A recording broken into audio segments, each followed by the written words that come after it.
Shalom semuanya, perkenalkan kami dari kelompok 3 dengan saya bernama Marhita Situmorang dengan NIM 250103034 dan teman saya bernama. Perkenalkan, nama saya Jennifer Samosir dengan NIM 250103032. Perkenalkan, nama saya Tripesta Simanosong dengan NIM 250103040. Perkenalkan, nama saya Wani Sinurat dengan NIM 250103021.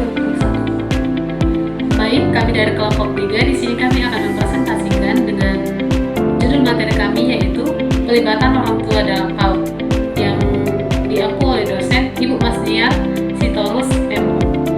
Terima kasih.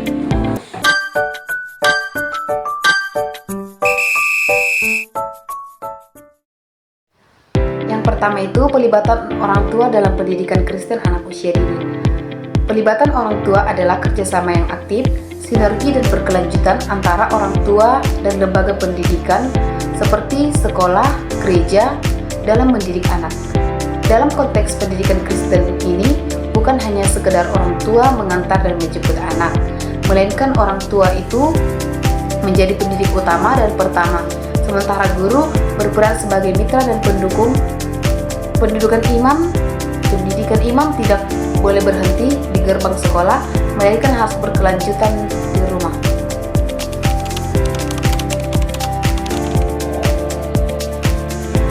Mengapa pelibatan orang tua itu sangat penting? Jawabannya yaitu yang pertama itu anak meniru sikap dari orang tua. Anak usia dini 0-6 tahun adalah masa peniruan yang paling tajam. Apa yang diajarkan guru di sekolah akan sia-sia jika tidak dicontohkan oleh orang tua di rumah. Konsistensi adalah kunci. Yang kedua itu masa emas pembentukan karakter. Usia ini adalah golden age. Nilai-nilai Kristen seperti jujur, kasih, taat, dan takut akan Tuhan harus ditanamkan sejak dini secara terus-menerus, baik sekolah maupun di rumah. Yang ketiga itu membangun fondasi iman yang kuat. Iman bukan hanya teori, tapi gaya hidup. Ketika orang tua berdoa bersama anak, membaca Alkitab dan memuji Tuhan di rumah, iman anak menjadi hidup dan nyata. Yang keempat itu bentuk-bentuk pelibatan orang tua. Yang pertama itu pelibatan ini dilakukan beberapa cara. Yang pertama itu partisipasi fisik dan waktu, itu mengantar dan menjemput dengan tepat waktu. Yang kedua hadir dalam acara sekolah, perayaan Natal, Paskah atau pertemuan orang tua murid. Yang ketiga itu menemani anak mengerjakan tugas atau hafalan hafalan. Yang kedua itu partisipasi spiritual, yaitu yang paling utama, yaitu melakukan family altar atau doa bersama setiap hari, menjadi teladan dalam sikap sabar, memaafkan dan mengasihi, mengajak anak beribadah di gereja secara rutin. Yang selanjutnya akan dijelaskan oleh teman saya.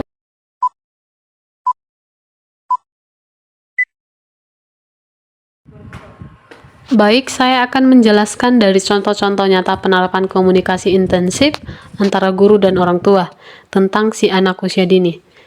Contohnya itu di lingkungan PAUD. Komunikasi ini tidak hanya sebatas menyampaikan informasi, tetapi juga membangun hubungan kemitraan antara guru dan orang tua anak untuk kepentingan perkembangan anak usia dini. Yang pertama itu komunikasi harian atau disebut dengan daily communication. Ini adalah bentuk komunikasi rutin yang dilakukan setiap hari atau setiap kali anak diantar jemput oleh orang tua. Contoh melalui komunikasi ini adalah buku penghubung. Seorang guru membuat buku komunikasi dengan cara kerjanya itu dengan cara guru menuliskan catatan harian di buku khusus yang dibawa pulang oleh anak, maka anak akan membawa buku itu pulang ke rumah dan menyampaikan kepada orang tua. Dan orang tua juga bisa membalas atau menuliskan informasi dari rumah. Contoh isinya itu yaitu contoh isi dari buku tersebut yang dituliskan oleh guru adalah, hari ini Budi sangat aktif bernyanyi, tapi saat makan siang agak lambat dan kurang mau makan sayur.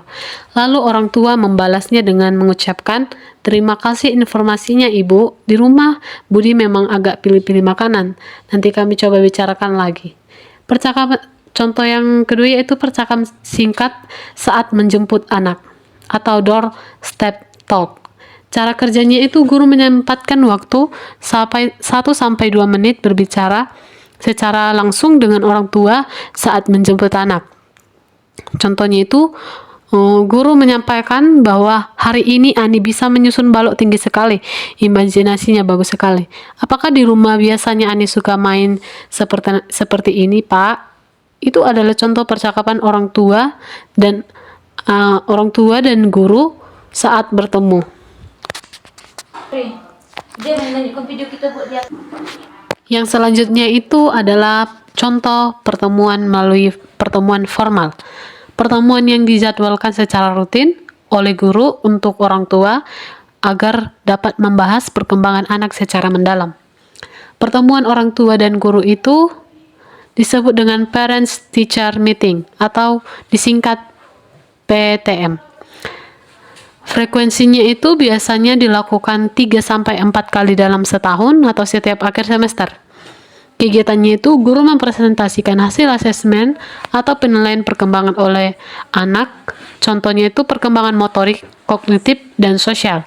Contoh nyatanya, guru menunjukkan portofolio hasil karya anak, bisa dari gambar, kerajinan tangan, dan berdiskusi secara motorik halus. Siti sudah sangat baik, tapi untuk kemandirian memakai sepatu masih perlu latihan lebih banyak lagi di rumah.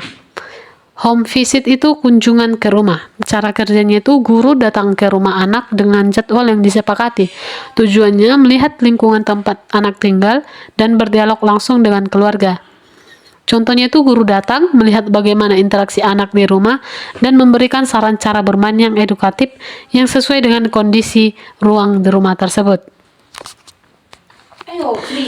Selanjutnya itu ada komunikasi melalui teknologi atau media sosial. Pemanfaatan teknologi untuk mempercepat dan mempermudah penyampaian informasi.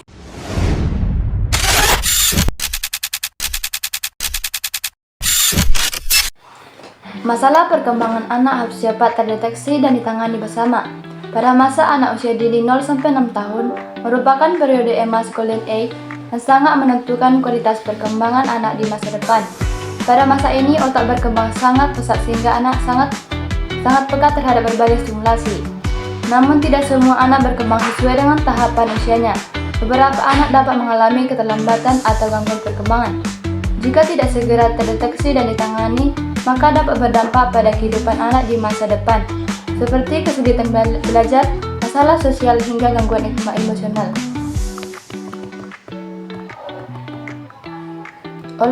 Oleh karena itu, pentingnya adanya kesadaran bahwa deteksi dini dan penanganan bersama merupakan kunci utama dalam mengatasi masalah perkembangan anak. Konsep dasar perkembangan anak adalah proses perubahan kemampuan yang terjadi secara bertahap meliputi 1. Perkembangan fisik motorik. Motorik kasar yaitu berjalan, berlari, melompat. Motorik halus yaitu menulis, menggambar, memegang benda. 2. Perkembangan kognitif yaitu kemampuan berpikir, memecahkan masalah. 3. Mengenal konsep, warna, bentuk, dan angka. 3. Yaitu perkembangan bahasa, yaitu kemampuan berbicara, memahami bahasa, berkomunikasi. 4. Perkembangan sosial emosional yaitu mengelola emosi, berinteraksi dengan orang lain, menunjukkan empati. C. Urgensi deteksi dini. Deteksi dini sangat penting karena 1. Masa perkembangan tidak dapat diulang, yaitu jika terlambat ditangani maka peluang perbaikan akan semakin kecil. 2. Otak anak masih sangat plastis, artinya anak masih mudah dibentuk dan perbaiki melalui stimulasi yang tepat. 3. Mengurangi risiko gangguan lanjutan, seperti kesulitan belajar, gangguan perilaku, dan rendahnya kepercayaan diri.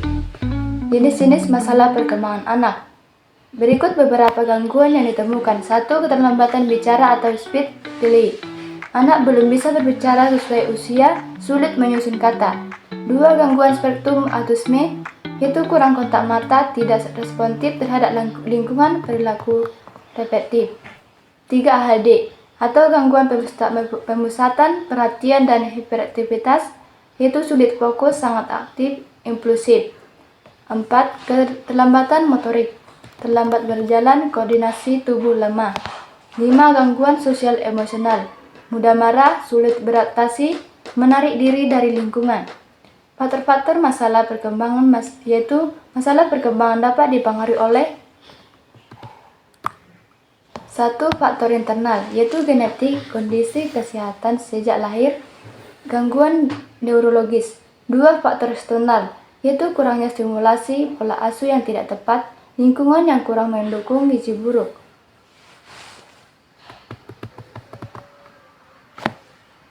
Proses deteksi dini. Deteksi dini dapat dilakukan melalui 1. Observasi harian, dilakukan oleh orang tua dan guru dengan memperhatikan perilaku anak.